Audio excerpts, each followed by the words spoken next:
je l'ai modifié. Hervé, allez, on va 10 ans. Le courant, il devient égal à quoi? 1 ampère. 1 ampère. Et là, votre appareil va mettre combien de temps pour afficher le 1 ampère? Est-ce qu'il va passer vite de 2 ampères, l'aiguille, elle descend vite à 1 ampère, ou il va mettre du temps? Et c'est une chose que vous avez vue, hein, vous l'avez vu, vous ne l'avez pas remarqué. Il y a des appareils qui mettent du temps à actualiser la réponse. C'est vrai ou pas? Vous n'avez pas remarqué que surtout l'ampère-mètre, il met du temps pour revenir, pour aller à la nouvelle valeur. Et ça, c'est exprimé par la rapidité de l'indication. Donc, on dit un appareil rapide. Un appareil rapide, c'est un appareil qui exprime, qui passe directement de la première valeur à la deuxième en cas de changement de grandeur à mesurer. Le courant, il a changé, il change rapidement. Il ne met pas du temps. Maintenant, la sensibilité, il y a une grande différence entre fidélité, justesse, rapidité, sensibilité, robustesse. Alors, sensibilité, ça, c'est aussi, c'est un paramètre très, très important. La sensibilité, vous avez mesuré 1,3 milliampères. Est-ce que réellement votre ampère-mètre est capable de mesurer 1,3 milliampères? 1,4. Si vous variez légèrement la résistance pour avoir un courant exact de 1,4 et votre appareil arrive à détecter, à déceler le 1,4, là, c'est-à-dire que votre appareil, quand même, il est très sensible. Hein. Alors, avec une petite modification, il a pu détecter la plus petite modification que vous avez introduite dans le circuit. Est-ce que vous avez compris? Par contre, il y a des appareils, le 1,3, le 1,28, le 1,4, c'est la même chose. Même s'il y a une légère modification dans la résistance, c'est-à-dire vous mettez 100 ohms, vous mettez 101 ohms, il n'y a pas de changement dans l'aiguille. D'accord? Par contre, il y a des appareils, vous mettez 100 ohms et vous changez la résistance, ce qui va directement causer le changement du courant, eh ben, votre appareil, il est tellement sensible qu'il va vous afficher cette différence. Donc, il est capable de déceler les petites variations de la grandeur à mesurer. Robustesse. Alors, robustesse, les appareils que vous avez utilisés au labo, que vous avez vus, ils sont bons, ils sont robustes. Moi, je juge qu'ils sont robustes parce que robustesse signifie que si vous dépassez le calibre, vous êtes sur 30 volts. On va parler des courants. Vous avez beaucoup plus utilisé les ampères-mètres. La tension, elle a été fixée à 5, puis à 12. Donc, vous n'avez pas vu les appareils, l'aiguille quand elle dépasse l'échelle. Mais pour le courant, si. Il y a des étudiants qui ont vécu cette situation où le courant a dépassé le calibre et en réalité, matharaj. Donc, c'est un appareil qui est robuste. La robustesse, c'est la capacité de pouvoir supporter les surcharges dues à des variations maximales non destructives de l'aiguille. C'est la capacité de pouvoir supporter les surcharges dues à des variations maximales non destructives de l'appareil. Est-ce que vous avez compris ça? Est-ce que vous avez compris la robustesse? C'est-à-dire vous dépassez la tension, le calibre, la tension fixée par le calibre. Le calibre, c'est le calibre, il représente la plus forte valeur mesurable par l'appareil. Vous fixez votre calibre à 30 volts, vous ne pouvez pas mesurer plus de 30 volts. Mais si par hasard, vous avez dépassé 30 volts pendant quelques secondes, voire des minutes, donc il est sous le choc, il reste sous le choc, mais une fois vous supprimez ce choc-là, en réalité, il fonctionne toujours. Donc, c'est un appareil robuste. La classe de l'appareil,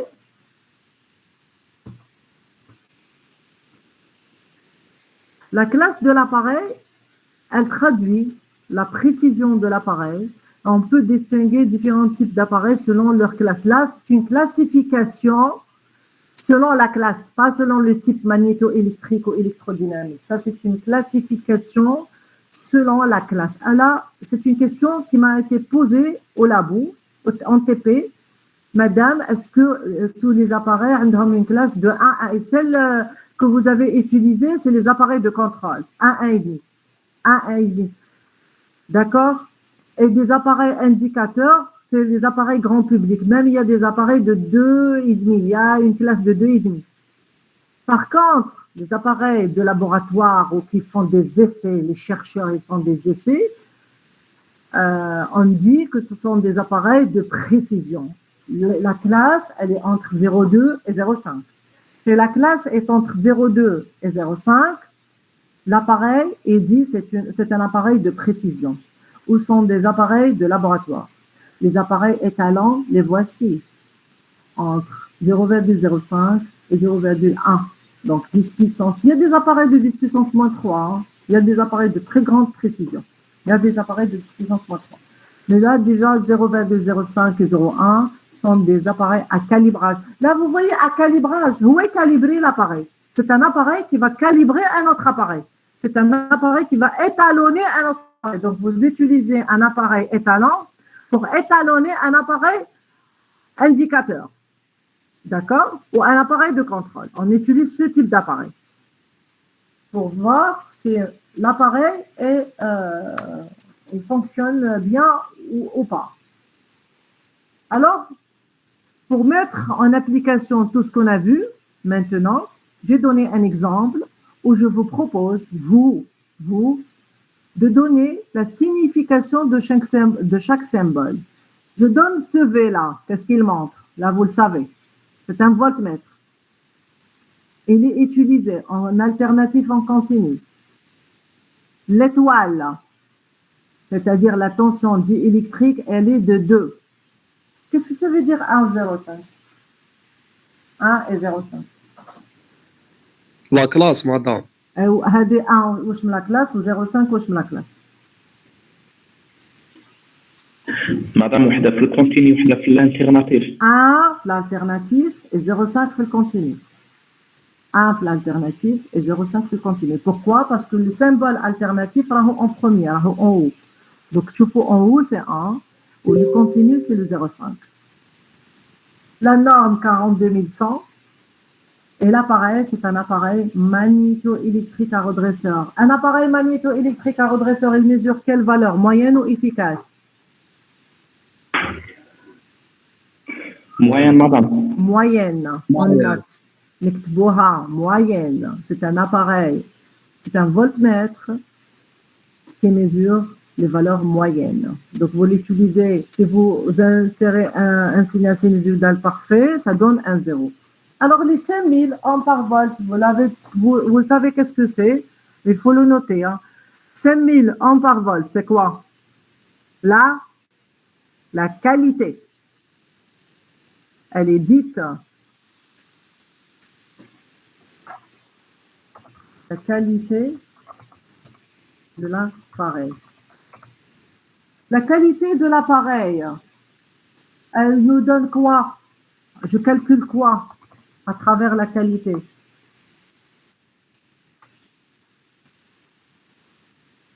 La résistance interne de l'appareil est égale à la qualité fois le calibre. Qui est égale à la... Oui. مادام لا كاليتي كيما هذيك اللي ميزوريني هذيك هضره لقيناها في 20000 في التي بي لقيتها 20000 لا 20 كيلو. مادام هذيك لقيناها شغل لقيناها 600000 واش هي؟ هذه هي. انت واش ضربت 600000؟ هذه هذه هي. نو هي هذه هي. لا كاليتي هذيك الكاليتي. فوالا 20 30 فولت. Donc, la qualité des appareils, c'était 20 kg. On a utilisé les appareils multimètres qui sont blancs, français et tout, leur qualité, c'était pas 20 000, c'était autre chose. Il y avait des voltmètres, mais chez 20 000. Les blancs qui sont voltmètres, mais chez les Matrix. Les Matrix, les Homa, voltmètres, ampèremètres, en mètres, ils avaient une autre valeur. Mais les blancs qui sont des voltmètres, l'appareil, c'est 20 kilos. La qualité égale à 20 kilos. D'accord? C'est tout. Alors, là, je vais passer à la deuxième partie. Donc, tout ce qu'on a fait maintenant, c'est lire le cadre. Et c'est de parler de ses qualités, comment je juge un appareil. Robuste, fidèle, rapide, juste, ainsi de suite. Maintenant, je vais passer à l'élément moteur. Ce qu'on dit, l'élément moteur, le champ magnétique, comment il est créé à l'intérieur. Donc, je vais commencer. Est-ce que vous avez cours après à 9h30? عندكم cours à 9h30? S'il vous plaît. Normalement, عندنا أمانة madame. Amen, d'accord. Mais monsieur Ziani? Oui, normalement, ça me jamais blanche. Ah, d'accord, ok. Allez, on va expliquer. Je vais prendre 10 à un quart d'heure et j'arrête. J'explique parce que les équations, je préfère les faire en cours, en présentiel. Il y a des équations où là, je les explique et on les refait en cours. Alors, schéma de fonctionnement d'un appareil de mesure. Donc, pour le schéma de fonctionnement d'un appareil de mesure, ouais, il va prendre une valeur. C'est une grandeur à mesurer. Dans un circuit, il y a un courant. Il y a un circuit à l'intérieur dit la conversion et l'adaptation. Convertir ce courant en tension. Madame, Oui, madame, vas-y. Vas-y, je t'écoute. madame, pardon. Madame, قبيلة ما كنتش نقدر نهضر بالماي. مدام اون اباراي واسمو اون اباراي فيدال ما تقدر ما تكونش جوست واباراي جوست تقدر تكون اباراي فيدال. Exactement. يقدر يكون il est faux et il est juste et il n'est pas non, injuste il est juste. Donc mais infidèle, il peut être fidèle et il peut ne pas être juste. Exact. داكور مدام. اكزاكت يقدر يعطيك 1.5 تروح السمانه الجايه يعطيك ثاني 1.5 بصح لا لو كورون تاعك سي ان ماشي 1.5 ويعاودها السمانه الجايه يعطيك 1.5. Il est comme ça, il est dit qu'il y a quelque chose à voir et à corriger. Il y a quelque chose à corriger que l'appareil n'est pas fidèle. C'est comme ça qu'il teste les appareils. Il voit garde les caractéristiques. Quelqu'un au laboratoire, il يحكم l'appareil, il fait des essais. ويشوفوا est-ce qu'il est fidèle, est-ce qu'il est robuste, est-ce qu'il est rapide, est-ce qu'il il le sous كيما نتوما ديروا un moteur asynchrone à vide en charge et en court-circuit. Vous faites 3 essais. هما يديروا des essais pour voir la fidélité, la robustesse, la rapidité. يديروا له كاع les conditions هذوما باش يشوفوا s'il est bon ou pas ou il l'estime. D'accord, madame. Merci beaucoup. Alors, schéma de fonctionnement d'un appareil de mesure. Alors, après la conversion et l'adaptation, il passe par un circuit ou un élément moteur, là où il y a la création du champ, et ce qui cause, ce qui provoque le déplacement de l'aiguille. Maintenant, il y a l'aiguille, il y a eu la création du champ, ça a poussé l'aiguille, elle a bougé l'aiguille, et il faut que l'utilisateur lit, yaqra. Donc, pour lire, pour pouvoir lire, il y a ce qu'on appelle l'organe de perception. L'organe de perception. Alors, l'organe ou la partie de perception, c'est la partie qui nous permet de lire la valeur. La valeur shhal. Alors, il y a 2 façons. Soit c'est une lumière, un spot lumineux, qui est sur une règle, ou qui est sur une règle graduée, naqra. Est-ce que c'est le nombre de divisions, naqra, sur une échelle. Soit sur une échelle graduée, comme les appareils que vous avez. Donc, c'est une aiguille qui se déplace. Il y a une échelle, elle est tracée, Melfok. Elle est tracée. On va lire le nombre de divisions. Et ils ont créé la formule, bien sûr, la lecture par les calibres divisé par l'échelle. On va définir l'organe de conversion, permet de convertir toute grandeur électrique en électronique, courant haute tension, en électronique. Donc, il y a une conversion. Vous avez l'élément moteur, il fait comprendre à une intensité, il fait correspondre à une intensité de courant, une tension, le déplacement d'une aiguille ou d'un spot lumineux. Alors, l'élément moteur, c'est lui qui transforme cette grandeur convertie, qu'est électrique ou électronique, une donnée électronique, il y a un circuit électronique. l'élément moteur avec le champ magnétique, c'est lui qui va faire déplacer l'aiguille. L'aiguille, et à travers l'organe de perception, alors l'organe de perception sont constitués d'un petit miroir collé sur l'équipage mobile ou le cadre à aiguille ou d'une règle graduée et spot lumineux. Donc, ce que vous avez utilisé des appareils à cadre où il y a une échelle graduée avec un miroir et avec une aiguille. C'est ce que vous avez utilisé. Maintenant, comment passer d'un courant I dans un circuit à une aiguille qui bouge? Qui fait bouger l'aiguille? Comment ça se fait? Ça, c'est la partie 2, c'est élément moteur. C'est la partie de l'élément moteur. Alors, on définit, je vais expliquer directement le schéma, il y a le texte. Hawlik l'élément moteur, comment il est fabriqué. Alors, il y a deux façons de créer un champ. Il y a le champ, ce qu'on appelle un champ uniforme et un champ radial. La différence entre, ça c'est des définitions, ça c'est définition, champ. Le champ uniforme, il va vers la même direction, nord-sud, nord-sud, nord-sud. Donc, on a le même module, même direction, même module. Par contre, le champ radial, quand je crée un champ avec un aimant de ce type-là, aimant à force cylindrique, aimant à force parallèle. Alors, le champ magnétique, automatiquement, créé par ce type d'aimant, ils vont vers différentes directions, mais chez la même direction, mais le même module, mais toujours le même module. On va aller le champ uniforme et on va travailler avec le champ radial.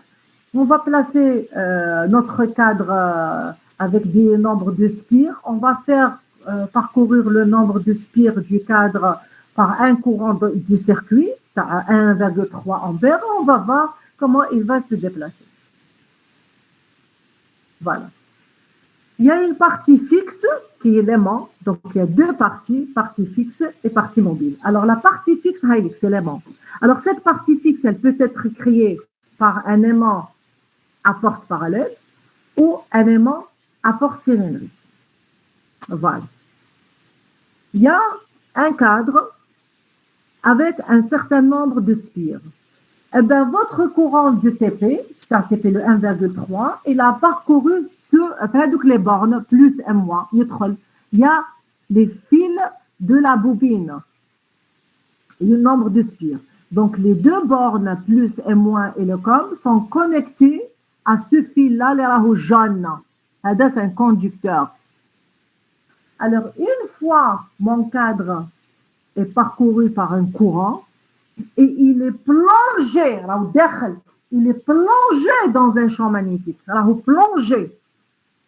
Il y a des bobines qui sont plongées dans le champ magnétique radial ou uniforme. Il y a automatiquement création d'un couple moteur. Automatiquement, c'est la place, c'est la loi de la place. C'est la loi de la place. Il y a automatiquement création d'un champ, d'une force, d'un couple moteur. Ce qui fait que le cadre, ce qu'il appelle les bobines, le cadre mobile. C'est ce qu'il appelle le cadre mobile. Il va bouger, mais le courant, il est fixe. Le courant, est-ce que résistance variable? Non, vous avez fixé la résistance à une valeur, vous avez un courant 1,3. Donc, où il sera l'aiguille, elle va bouger jusqu'à ce qu'elle se stabilise. Donc, le passage de 0 à I, on l'appelle régime transitoire. Quand l'aiguille se stabilise à I, 1,3, on l'appelle régime permanent, établi, équilibre, position d'équilibre. Donc, la position d'équilibre, l'équation du champ magnétique, c'est-à-dire que le couple moteur égale au couple résistant. Ça, c'est l'équation mécanique. Ça, c'est ce qu'on appelle l'équation mécanique. Donc, l'idée d'un galvanomètre est de faire parcourir une bobine par le courant du circuit. Un des courants 1,3 ampères. Je crée une bobine. Cette bobine, je la place dans un champ magnétique uniforme au radial. Alors, dire uniforme radial, ils sont pas bêtes. Hein. Avec l'uniforme, on calcule la valeur moyenne, avec le radial, la valeur efficace. Donc, chaque aimant nous permet, les physiciens ont fait leur calcul de telle sorte, pour chaque type d'élément moteur, je peux avoir soit une grandeur moyenne ou une grandeur efficace. Ils ont joué sur le principe de fonctionnement de l'élément moteur pour avoir un appareil qui mesure une valeur efficace, comme rêve de valeur, ou un appareil qui mesure une valeur moyenne. On va aller aux équations. Avec le schéma exact, ça c'est le dessin exact.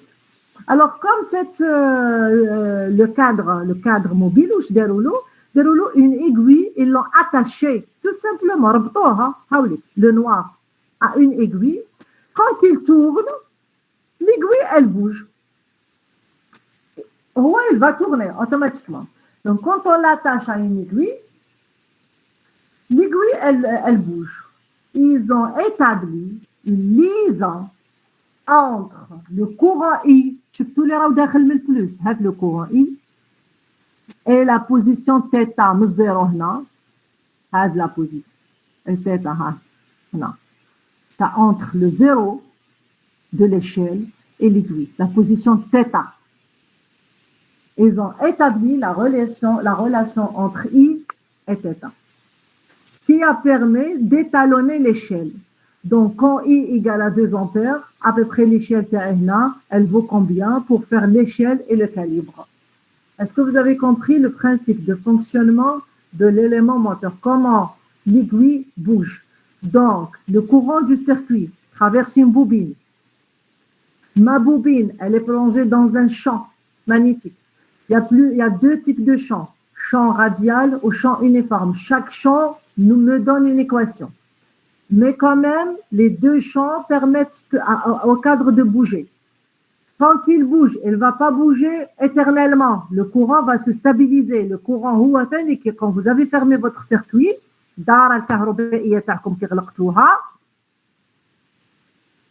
le courant s'est établi à une valeur constante, 1,3, 2 ampères, 3 ampères. Donc, votre cadre qui est soumis à un champ magnétique, il va se bouger, mais il va finir par se stabiliser. Une fois il s'arrête, comme le cadre il est attaché à une aiguille, l'aiguille aussi elle va bouger avec le cadre. Une fois le cadre il se stabilise à la position d'équilibre, votre aiguille aussi elle va se stabiliser à une position fixe. Le passage de l'instant où le courant est passé, le courant est 12 et l'aiguille elle a commencé à bouger suite au champ magnétique, jusqu'à ce que l'aiguille se stabilise, on l'appelle régime transitoire. C'est le régime transitoire. Une fois l'aiguille se stabilise, on appelle ça le régime permanent. On appelle ça le régime permanent ou le régime établi. Le régime permanent au régime établi. On va redessiner le circuit. On va tracer le circuit. Il est sur la page 5. Le circuit sur la page 5. Là, on a pris un champ uniforme. Votre cadre, il est dans un champ, il est plongé dans un champ uniforme. Ça, c'est l'axe de rotation. L'axe de rotation qui est attaché à une aiguille et l'aiguille, elle est connectée à une échelle. Un miroir, une échelle, un zouqoh quand même. On fait le nécessaire pour pouvoir lire. Il y a un lien, messieurs, entre I0, donc la position 0, donc il n'y a pas de courant, L'aiguille a une position, il y a 0 échelle. Il y a 0 échelle. Donc là, l'aiguille qui est affichée, dessinée, avec un courant, elle représente la position correspondante au courant parcouru par la bobine. Alors, votre cadre avec nombre de spires, j'ai pas mis de spires, j'ai tracé juste un cadre, un cadre, alors qu'il est bobiné, il y a des spires, من فوق لتحت, شوفوا من le P للP prime, ومن le P prime للM, ومن M للM prime, c'est une spire. من M للP, c'est une spire. هايلك une spire. Là, une spire. Alors, de P à P prime, de P à P prime, c'est A. C'est A. C'est une. C'est pas une longueur, c'est comme une largeur. La longueur, largeur, en tout cas, c'est A. C'est P, P prime, c'est A. Et PM, c'est L. Alors, votre cadre, le fait qu'il est bobiné, il y a une bobine, il y a une bobine parcourue par un courant. Automatiquement, il y a création de deux forces. F1, F2. Alors, voici la loi.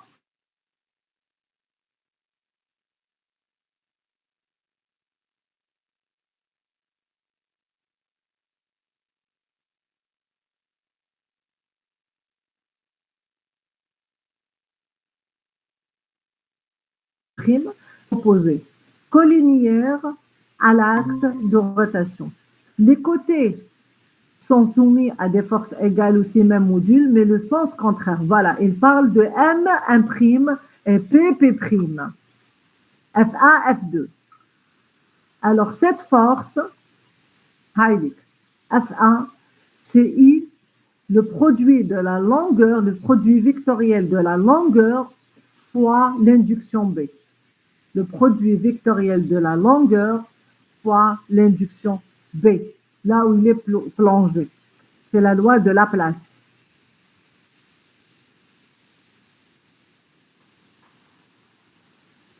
Je vais passer de la force au couple.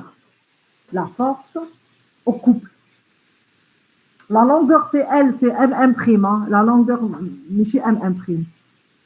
Ici, la longueur, c'est M'. C'est qui a la longueur. Et A, c'est M. A, c'est P'. A, c'est P'. Alors, si vous passez de la force au couple, il suffit de multiplier votre force par une distance. Par une distance, c'est A sur 2. Donc, la première force A sur 2. La deuxième force aussi A sur 2. La moitié. Haïdi. أو من الفوق هدايا c'est من الفوق A sur 2 A sur 2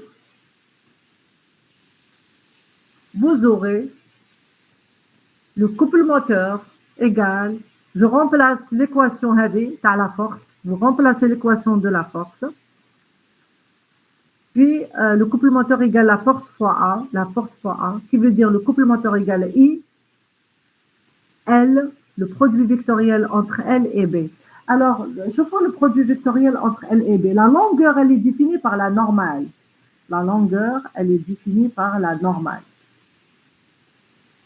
Haylik, la normale. Theta entre la normale, elle est perpendiculaire par rapport au cadre. Elle est perpendiculaire par rapport au cadre. L'angle entre, cosinus, l'angle entre N et B. L'angle entre N et B. C'est pi sur 2 moins θ. C'est pi sur 2 moins θ. Si on définit θ, c'est l'angle entre le cadre et B. L'angle entre le cadre et B. Ça donne un cosinus, plutôt un sinus pi moins θ. Le sinus pi moins θ, c'est un cos θ. Donc, couple moteur égale ILB cos θ A. A fois L, c'est quoi? C'est la section. A fois L, le nombre de spires, c'est la section. Pour n nombre de spires, cette expression, elle devient NILB cos θ fois A. C'est la section. Alors, fois le courant, la section fois B, la S fois B, c'est un flux. On l'appelle aussi la constante de l'appareil ou le flux initial. Donc, comme AL égale à la section du cadre, homogène au flux. Voilà, ça c'est l'équation en dimension, elle est homogène au flux. Est-ce que vous avez compris au moins le principe pour le cas d'un champ uniforme. Si vous appliquez le champ radial, si on applique le champ radial, on trouve que cos θ égale à 1. Il n'y a pas de cos θ. Égale à 1. Voilà. C'est l'équation de cos θ égale à 1, c'est la page 12. C'est l'équation, elle n'est pas numérotée. Couple moteur égale à phi i. On l'explique plus tard. Est-ce que c'est bon à peu près?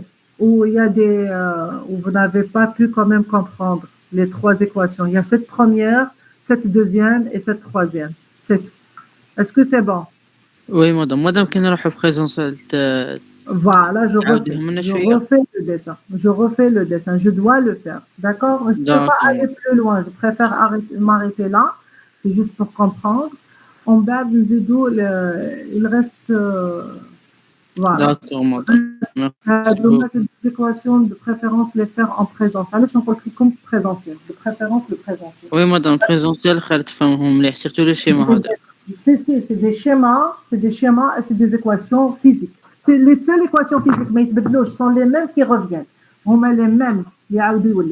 Donc, on fera... quand tu une séance présentielle, jeudi, jeudi, TP, madame. Ou mercredi, ما نقدروش نديروا وحده غدوه. Problème les cours en ligne, madame. De quelle heure à quelle heure les cours en ligne? Madame, puisque ماشي هكاك, puisque le groupe 1 عنده des cours, groupe 1 و 2 عنده l'horaire تاعو وحده, groupe 3 وحده, فهمتيني كيفاه؟ Est-ce que ça ne vous pose pas de problème de faire un ندير لكم نكملوا le détail de ça بصح le mardi à 8h, mardi prochain? Oui, madame, mardi, oui. Parce que راهم يقولوا لي le délégué qui بعد نقراو اون لين مادام نقراو اون وي اون لين علاش عند مسيو بالليل بعد ما نقدرش نولوا للدار متساونوا شكون لا نهضر على mardi prochain mardi prochain يا اخو ماشي اليوم لا ماشي اليوم وليدي اليوم سي بون je parle de mardi prochain لا présentiel mardi prochain اي mardi non parce que مسيو بالليل يديرنا ديكور اون لين ماردي تسمى لو كان نقرا على 8 اون ما نلحقوش عنده ونكملوا على 9 ونص فهمتك بصح عندكم كور داكور donc je suis obligée de faire 2 séances c'est-à-dire je suis obligée de faire une séance présentielle le mardi et le mercredi. C'est ce que vous voulez dire. Il faut le dire, il faut me communiquer l'information. Mais chez l'étudiant, il subit quelque chose, ou l'enseignant, il fait des choses. Donc, ce qu'on veut, ou l'étudiant, il subit. Il faut que les étudiants disent. Donc, c'est un problème de prendre les deux sections, les deux groupes le matin. Madame. Non.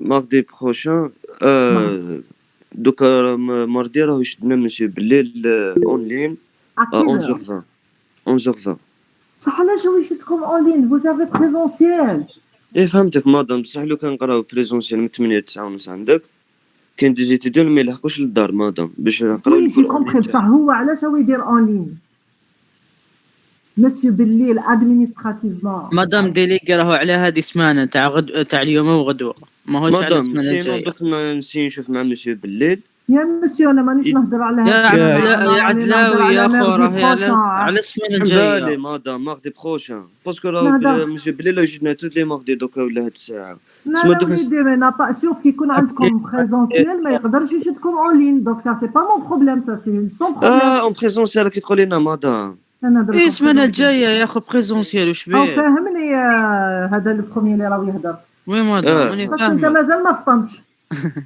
جو سي كو مازال ما لا فطن وليدي باش تقرا عندي فطن شرب قهوه نشرب قهوه 6h30 d'accord arrêtez de me raconter n'importe quoi افطنوا donc Anna, je parle de mardi prochain présentiel cours 8h pour tout le monde ça vous arrange وي مادام اصلا في البروغرام تاعنا نقراو عندك 8h اكزاكت في البروغرام برك 8h A2 مادام شوفي A2 قبل نهضر على A2 pour que je fasse le cours نكمل هاد لو كور avec la craie avec les couleurs et je détaille 1h30 le cours ما تقولوليش ما فهمناش هاي l'enseignante qui vous dit c'est moi qui vous explique tout. Est-ce que ça arrange tout le monde? Il n'y a pas de mettre l'olish, nisna 3 heures. mon promoteur, c'est tout 5 heures. Est-ce que ça pose pas de problème par rapport au présentiel ou en ligne? Il n'y a pas des cours en ligne le mardi. Le mardi prochain. Vous Non, n'avez pas madame, de non, cours. c'est en Classe, présentiel. mais la section, elle est convoquée. Vous êtes majeur et vacciné. Le cours, il n'est pas obligatoire. اللي ما يحبوش يجيو يقرا يقعد في دارهم. Point à la ligne. Donc, Madame. vous aurez... Oui. S'il vous plaît, qu'il y ait un rattrapage le mardi. Mardi à 8h, qu'il y a le rattrapage. 8h30 حتى ل 10h. Je connais pas la date. C'est vrai, 8h30. Quelle date le mardi? Le 29. Ouais, le 29. Quel rattrapage? Quel module? Électronique. Il a 8h, donc il faut décaler la séance. Donc, c'est l'information qu'il fallait donner. C'est cette information qui est importante. Je ne sais pas si tu fais le مدام مدام je t'écoute. نقدروا نبدلوا الوقت نديروه عشيه كاع باسكو لا طرف صباح. Voilà, c'est ce que j'allais dire. Il faut faire juste déplacer la séance. Il faut faire déplacer la séance. De quelle heure à quelle heure? On tranche maintenant. De quelle heure à quelle heure? Je fous votre emploi du temps. Alors, vous avez de 8h30, donc à partir de 10h. Je ne sais pas si Madame Boukhlifa, elle peut me donner une séance. Je préfère... Mais madame, ماشي نهار الراتراباج يقولوا لنا لي كور سون سسبوندي باسكو يجوزوا في لي صال. باب زوار. ايه يجوزوا في non, لا صال لي صال كاع يقول لك يجوز. ايه لا صال تاعنا تكون ولا نشوفوا une autre salle. On annule pas la séance. حنا on annule pas. Si on arrive à la faire la journée, نديروها la journée. En plus, مادام اللي يجوز الاتراباج. لا حنديرها مور الغاتراباج ماشي 8h. Donc je vais demander, je vais voir les collègues et je vous réponds. Je vais voir le département, le chef de département et je vous réponds. D'accord? Nعطيكم un prénom, نبعث par mail les délégués comme d'habitude. Je vous envoie, des fois j'envoie à toute la section par mail et c'est les délégués qui me répondent. D'accord? Ok. Est-ce que c'est bon? Je vais voir, c'est pas la peine de discuter maintenant. Je tiens compte la remarque de l'étudiante qui a dit que هي فطنت هي راهي فاطنه هذه اللي راهي تهدر راهي فاطنه شربت قهوه الصباح. Donc c'est le problème, c'est le rattrapage. Ça c'est le vrai problème. On va voir quand est-ce qu'on peut la faire pour assurer les 2 séances. Mais celle de mercredi, c'est pas un problème, à 14h40. Mercredi à 14h40. On a une séance présentielle aussi.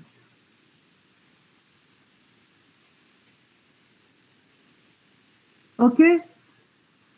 Est-ce que c'est bon? Mercredi 14h40.